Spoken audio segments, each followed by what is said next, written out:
Alors on va continuer, Talibé Bari. Le président de la transition, Mamadi Doumbouya, est clair. Il martèle, signe qu'il ne passera pas un jour de plus en dehors de ces 24 mois qui lui ont été donc accordés avec la CEDEAO. Oui, c'est le ministre Ousmane Gawal qui l'a dit. Il le rapporte. Lors de son premier exercice de compte rendu du Conseil des ministres devant les journalistes, un peu à la manière de Tibou Kamara à l'époque. Donc il s'est prêté à ce premier exercice et il a eu donc ses propos. Le président de la transition a rappelé aujourd'hui qu'il ne passera pas un jour de plus à l'issue des 24 mois de transition. Donc le gouvernement doit se préparer à cela. Il a, en tout cas, c'est Ousmane Gawal qui rapporte, il a donné sa parole au peuple et il ne reviendra pas là-dessus, c'est clair. S'il y a un jour de plus, c'est quelqu'un d'autre qui devra le conduire. Donc c'est ce que rapporte Ousmane Gawal. Alors aujourd'hui, c'est l'une des questions à se poser. Pourquoi le président a tenu à marteler ce message? Parce que Ousmane Gawal dit, il a rappelé.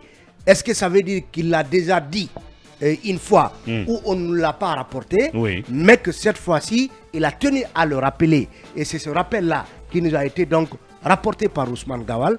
Donc c'est la question, la première question à se poser. La deuxième, moi je pense que, est-ce que après ce compte rendu verbal du Conseil des ministres, comme ces derniers temps, Ousmane Gawal a pris soin de mettre entre guillemets les propos du président de la transition lors du Conseil des ministres, surtout quand ces propos doivent avoir la tonalité solennelle comme cette déclaration.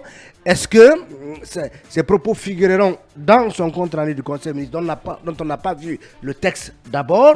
Est-ce que ça sera rapporté textuellement dans le compte rendu du Conseil des ministres? Alors, ces propos sont tellement importants qu'à mon avis...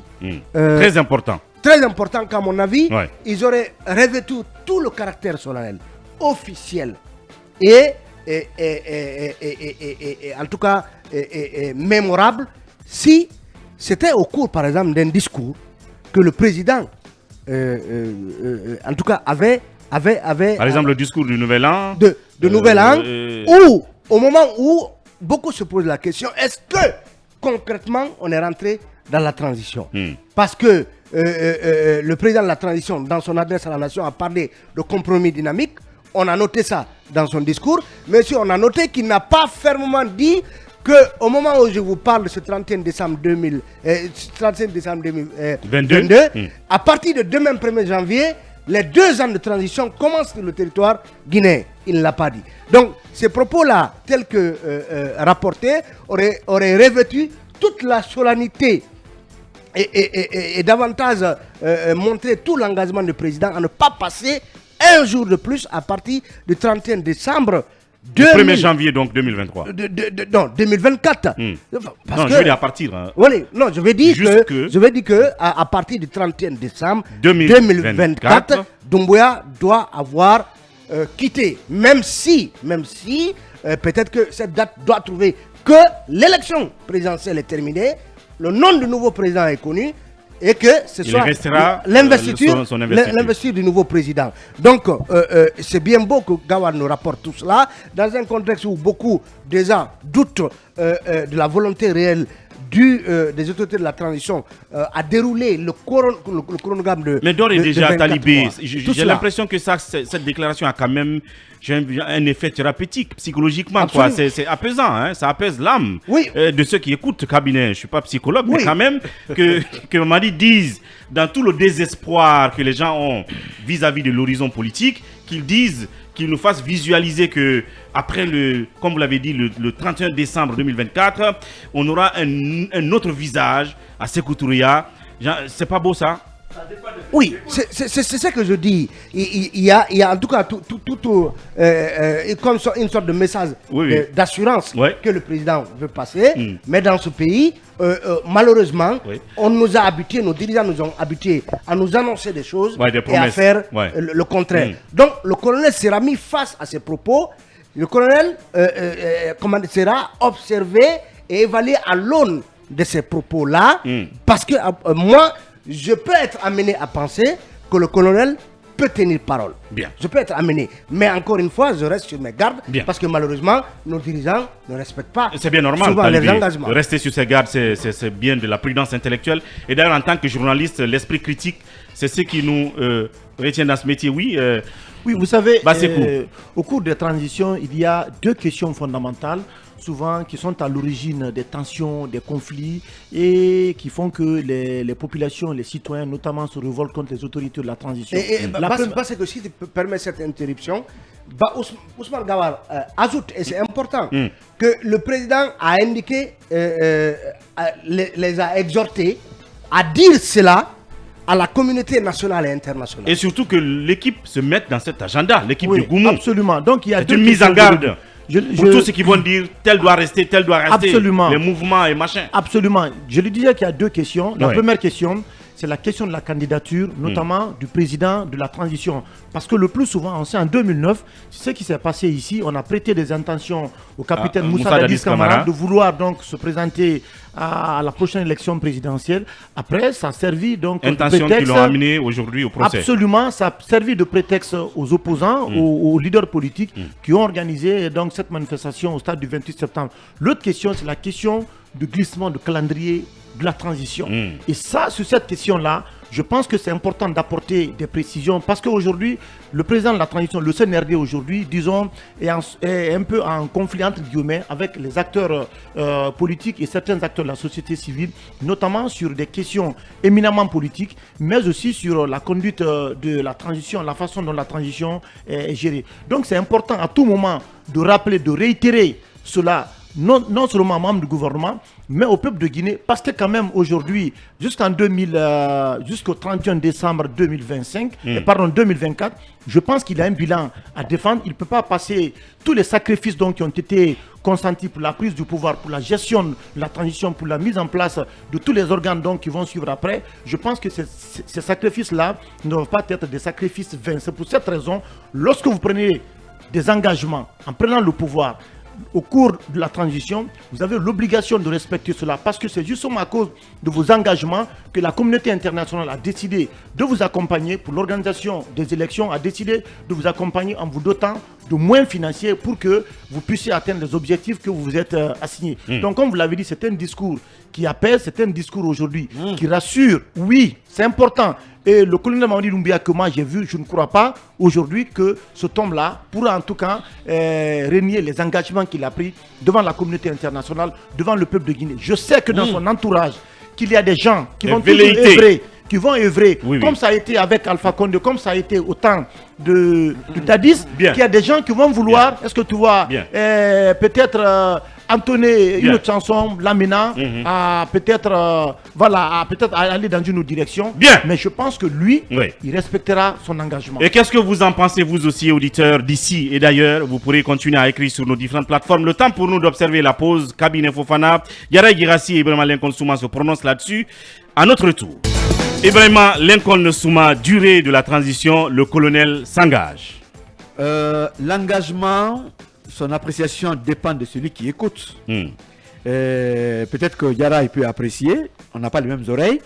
Ce que Sidi Asselo et Fonike Mengue peuvent comprendre ou apprécier, en tout cas ce message, ça ne peut pas être de la même manière que M. Baouri, Dr Faya ou bien les autres qui, Lansana Kouyaté, ainsi de suite.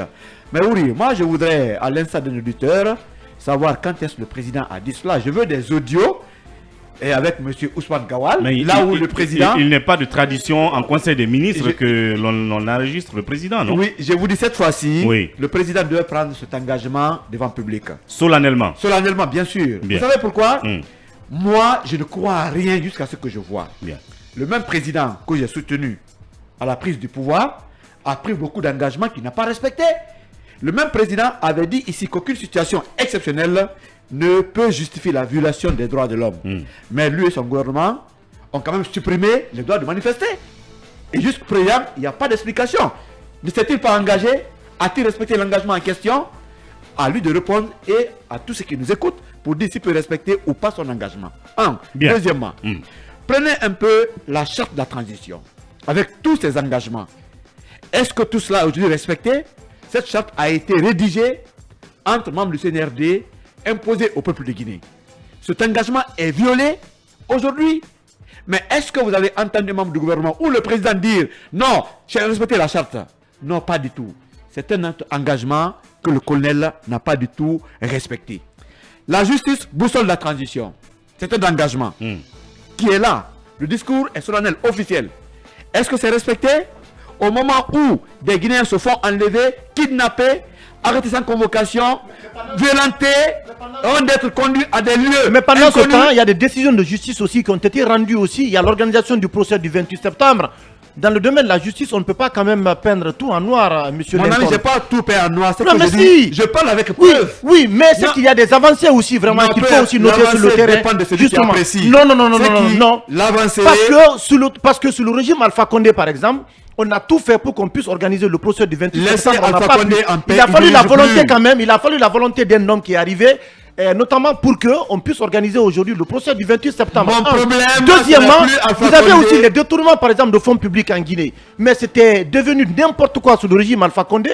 Il a fallu quand même que quelqu'un arrive pour qu'on essaie un peu de dépoussiérer les audits là, de ces détournements de fonds et qu'on puisse organiser aujourd'hui des procès. C'est vrai qu'il y a la lenteur, c'est vrai que vraiment tous les procès. Non, mais c'est qu'on ne peut pas dire que. Non, je ne manque pas d'inspiration, Lincoln. Non, mais c'est que je vais te dire qu'il y a des avancées vraiment qu'il faut noter dans ce domaine. Il faut les reconnaître. Merci pour ce duel. Merci pour ce duel. On va continuer vite fait. Je n'ai pas dit le contraire.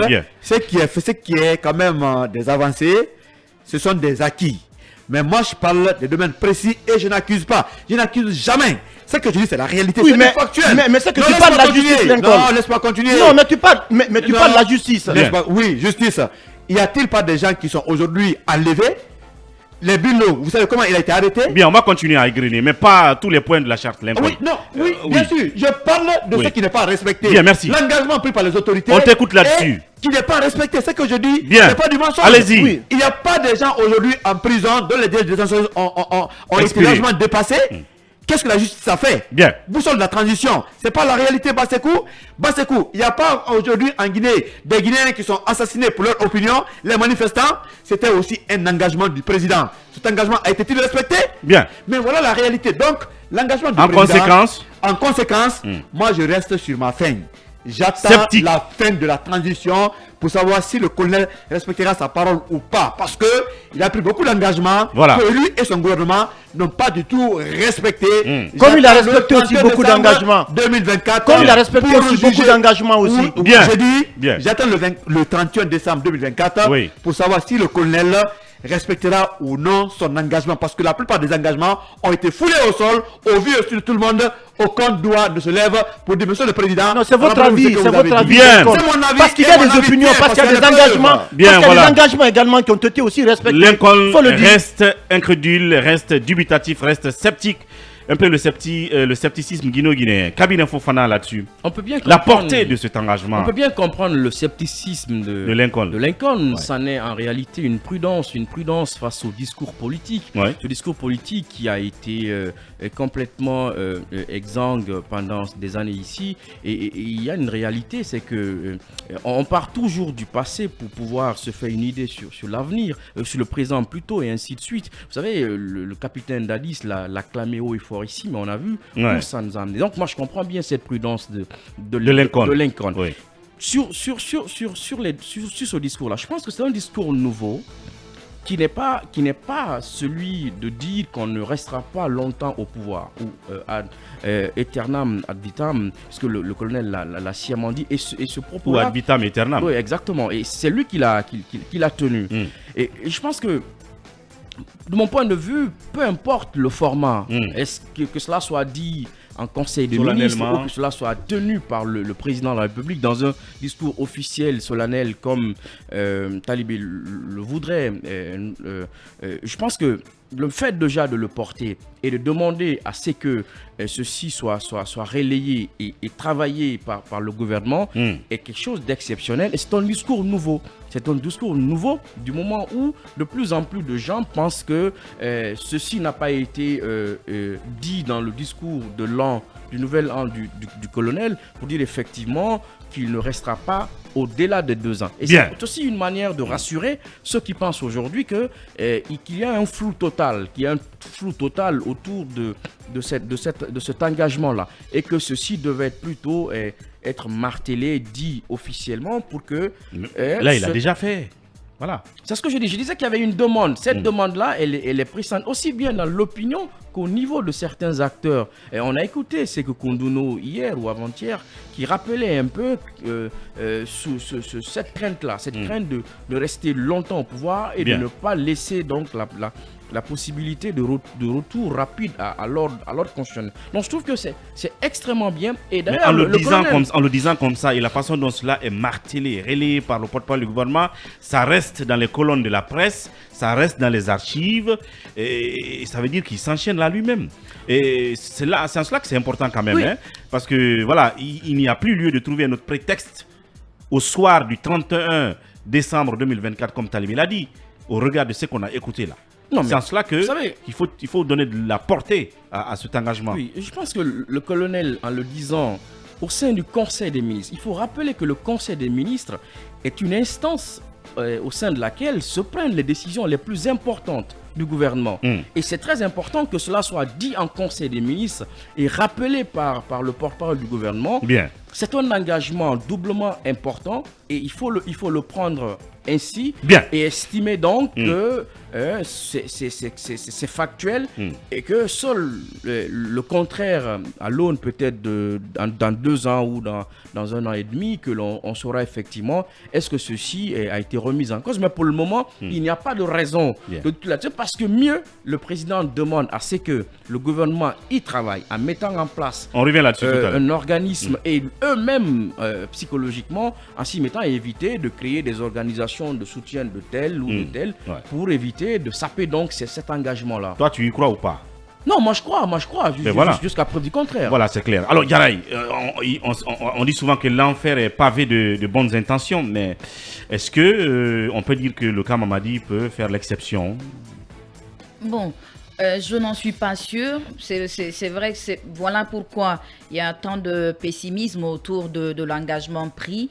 Il faut dire à Mamadi Doumbouya de ne pas basculer, de ne pas glisser, c'est très important. Mais en tout cas, l'engagement tel qu'il est pris, c'est un grand engagement qui est déjà pris dans ce sens. Et le moment, il est opportun. Je pense que cet engagement vient à un moment où il y a beaucoup de décisions qui sont annoncées, notamment les manifestations et également le symposium qui va statuer sur la méthodologie menant à la rédaction de la Constitution. Je pense qu'aujourd'hui, il y a eu tant d'appels à l'endroit de la junte au pouvoir, notamment l'appel de l'ambassadeur et également le quatuor quand même qui est en train de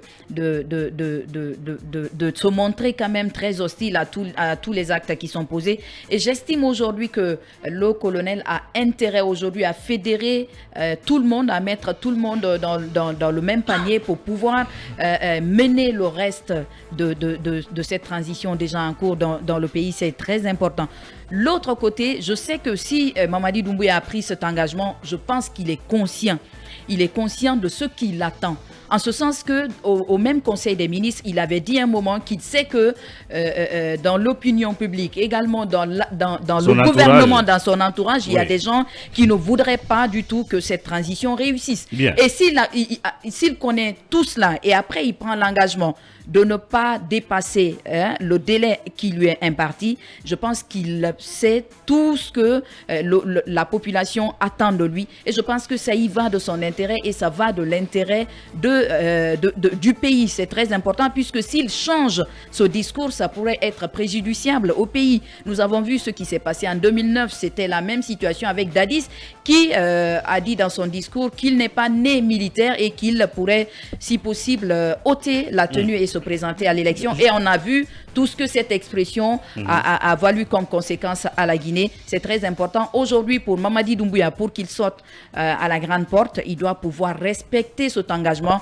Et je pense qu'il pourrait le respecter parce que son insistance à faire en sorte que ce qu'il a dit, cette décision, cet engagement pris soit su de tout le monde et même soit mis à la disposition de la communauté internationale et nationale, je pense que c'est quand même pas quelque chose à minimiser. Bien. Il pourrait justement faire face à son engagement et le respecter. Et tu membres du gouvernement. Oui, j'y crois fermement.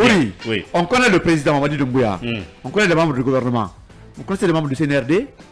Et pourtant, au CNRD, il y a les membres civils et militaires. Mais il a dit qu'il est déjà C'est-à-dire conscient. Il sait déjà qu'il y a des gens qui ne veulent pas que la transition réussisse.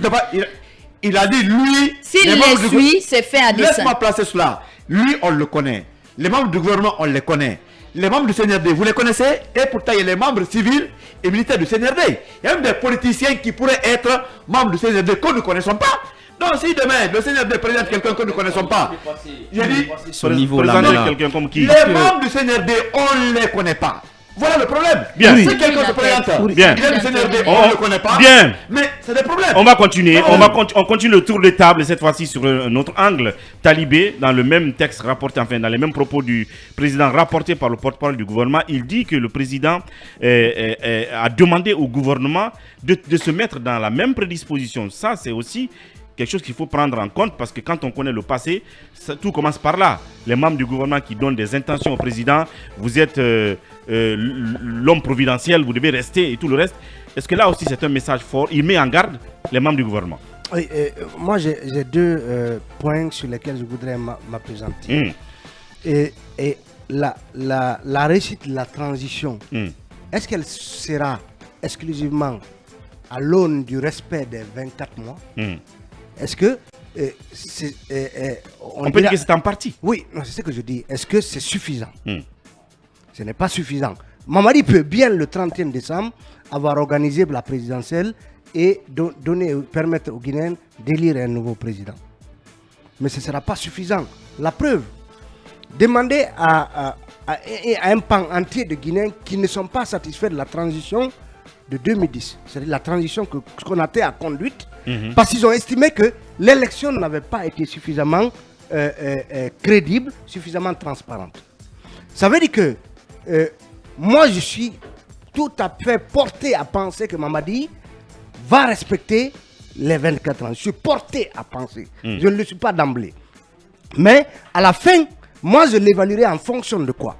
En fonction de l'inclusivité de cette élection, en fonction de la transparence de l'élection, en fonction de la chance que tous les candidats ont eu de participer à l'élection et que le futur président soit un président sorti d'élections libres, crédibles, transparentes et inclusive. Et parallèlement, le respect des droits de l'homme tout au long de la transition. Des droits de l'homme. Je suis d'accord avec vous. Donc ça veut dire que à date, le respect des 24 mois est possible.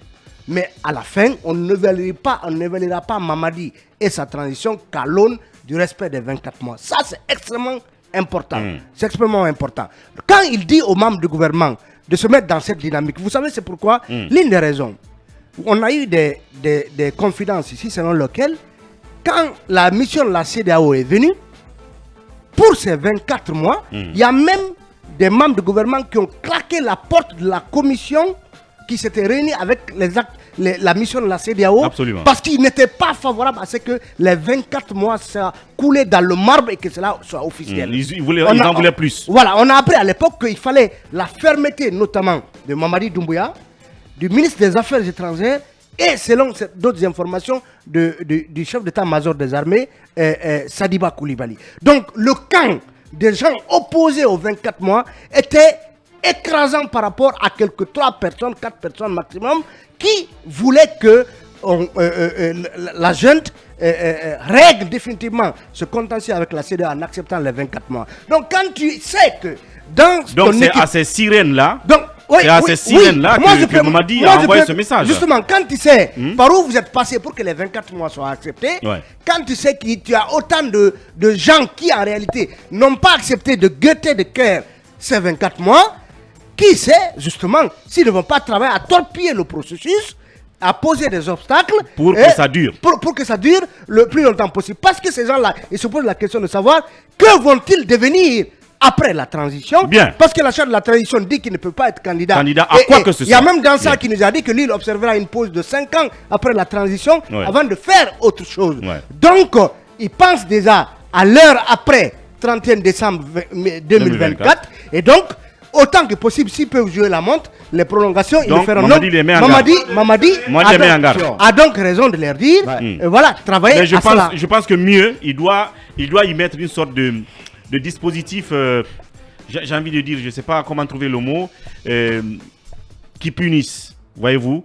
Si jamais un ministre ou un directeur se met à tenir des discours du genre, il faut qu'il reste jusqu'au-delà, et bien qu'on l'envoie tout simplement en prison, que ça devient un crime de la transition. Vous savez, est-ce qu'il ne faudrait pas instaurer cela? Vous savez, le président de la transition, quand ils ont pris le pouvoir, aux premières heures, je pense qu'il a dit qu'ils vont tirer les leçons du passé, des régimes de faim. Pourquoi? Est-ce que c'est le cas? Attendez, attendez, s'il vous plaît. Attendez, pourquoi? Non, attendez, tout n'est pas revenu, s'il te plaît, Lincoln.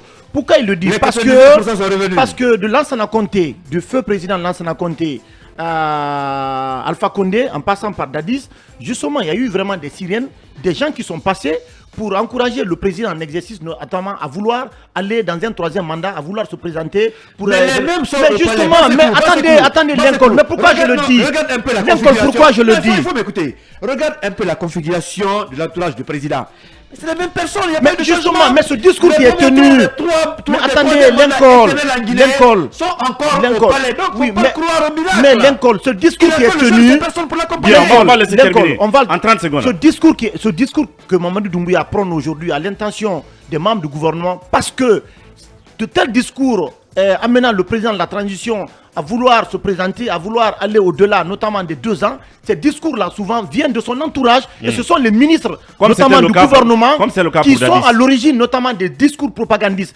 Et c'est bien vraiment que de tels discours soient martelés. L'autre chose, le président de la transition, le colonel Mamadou Doumbouya, a intérêt à partir en 2000, au terme des 2 ans, parce que au-delà de ça, il perd toute crédibilité, il perd toute confiance et tout soutien. Parce qu'aujourd'hui, en réalité, si les gens ont adhéré à son initiative, encore qu'il y a des réticences, il y a des gens encore qui ne le soutiennent pas. Donc, s'il veut assurer la communauté internationale, il a intérêt à ce que les 24 mois soient respectés et que aucun glissement de calendrier ne peut en tout cas justifier au-delà vraiment de Lincoln, vous avez 1 minute chacun sur cet angle-là. Le message à l'endroit des membres du gouvernement. 1 minute, s'il vous plaît. Dans l'histoire de la Guinée, il y a un ministre qui a fabriqué 102%, en tout cas pour Lansana Conté, par rapport à une élection. Bien. Ce ministre a accompagné Alpha Condé. Ce même ministre aujourd'hui rôde autour de Mamadi Doumbouya. Je parle de Kildi Bangoura, vous le savez très bien. Bien. On ne peut pas réinventer la roue. Le président n'a qu'à s'engager, comme l'a dit Talibé. C'est pas en cela que la transition peut réussir. Il faut poser des bons actes de sorte qu'il n'y ait pas un autre coup d'État. On ne va pas dans ce sens. Quand le président regarde bien les actes qu'il pose pour que cette transition soit la dernière. Mais on ne peut pas décréter cela si rien ne fait pour la durée. Kabila Fofana, cet angle-là, le message à l'endroit de potentielles sirènes du maintien, n'est-ce pas, au pouvoir. Non, mais c'est important de rassurer à la fois du point de vue du colonel, mais aussi rassurer aussi pour ce qui concerne un peu les membres du gouvernement. Mais moi, j'ai envie de dire une chose, c'est que, vous voyez, au-delà de la durée de la transition, il y a ce volet qualitatif de la transition. C'est-à-dire qu'on a fait le coup d'État pour des raisons, pour des travers, comme Mamadi l'a rappelé le 5.